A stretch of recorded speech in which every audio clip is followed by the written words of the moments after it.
Strategic Planning and Partnership of LVMH APAC Digital Team based in China. And hi everyone, I'm Larissa Higgins, the VP of Digital for the Americas based in the New York City office. We'd start with giving an overview of the digital landscape in each of our markets. So Faye, take us through China. I will just point out three interesting facts. Number one, the very high online penetration.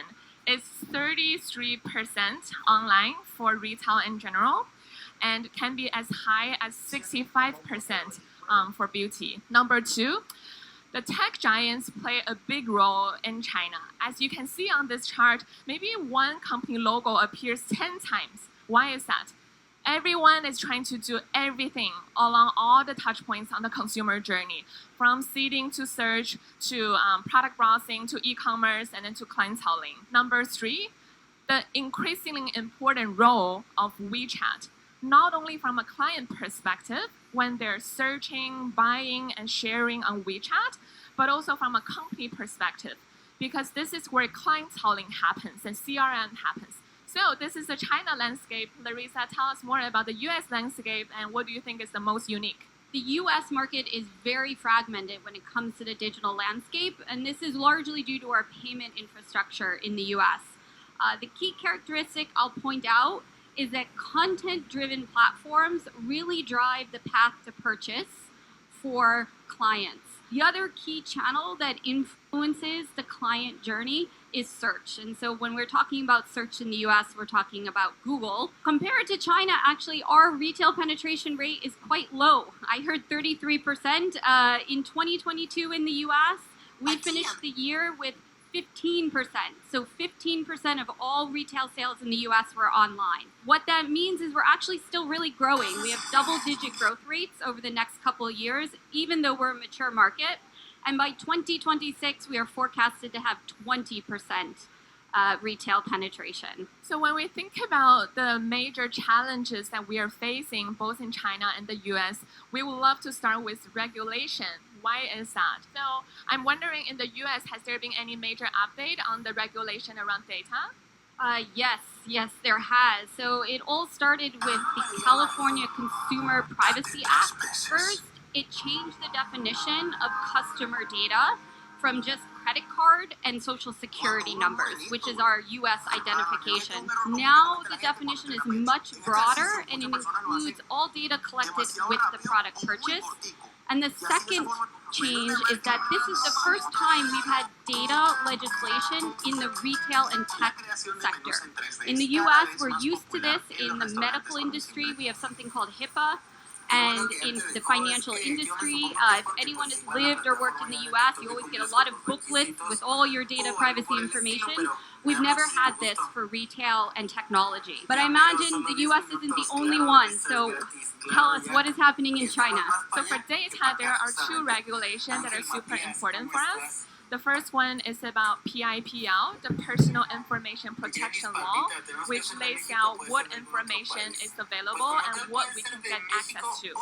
And then the second one is interesting, called CBDT, which is the Cross-Border Data Transfer, which will impact our business model in China when you think about what client data we store locally in China versus what we send to Paris. That will impact our business model as in where do we do clienteling, where do we do CRM, and how the data flows in this international company. And then in terms of generative AI, literally just 2 months ago, there was a new update called the Generative AI Service Management Approach. It's still a draft regulation, but it lays out the security assessment needed by the Chinese government in terms of service providers. Talent is also a huge challenge.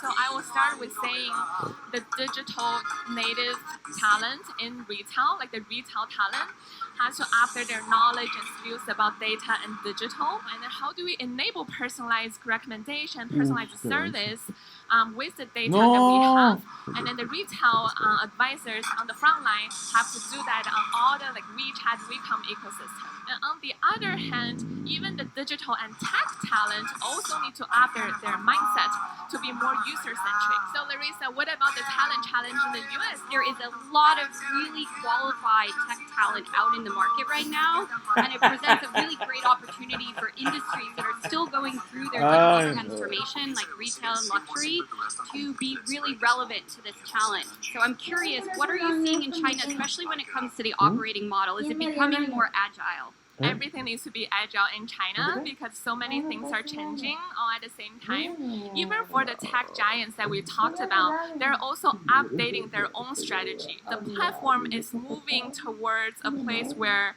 it's more price sensitive, it's more promotional, and the consumers are also trained to look at all the discounts, the mechanism, how can I get a better deal? That means for the maisons in China, they're constantly updating their channel strategy in a very agile way, as the platforms themselves are also updating and evolving their own strategy. What about the operating model in the US? Is it also changing a lot? Yes, so I'm actually going to focus on one part of the Omni model, which is the client delivery experience, because delivery is so critical in the US. As we all know, Amazon came to market in the US and they really influenced customer expectations around delivery. When we started this year, the average time from an online checkout on Amazon to the product arriving at the customer's door across the US is 1.9 days. And that's incredibly impressive. However, in 2023, Amazon is investing in same-day delivery coverage across the US. So it's going to influence customer expectations even more around speed. The other thing we're seeing with delivery in the US that's a big focus in 2023 is reverse last mile logistics. So this is when a product is returned or there's an exchange. We're seeing both a continued improvement on optimization and the customer experience. So we're starting to see a lot of focus on both speed and reverse last mile. The great news at LVMH is we are really well positioned.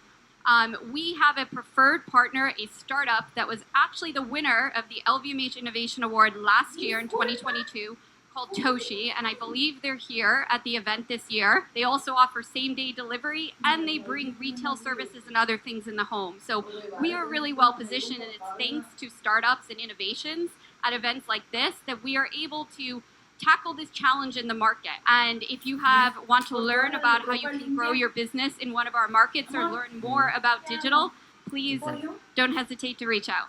Thank you.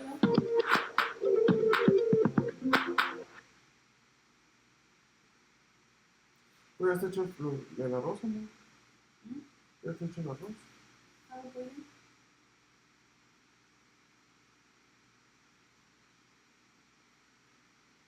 Oh, ya te olvidó.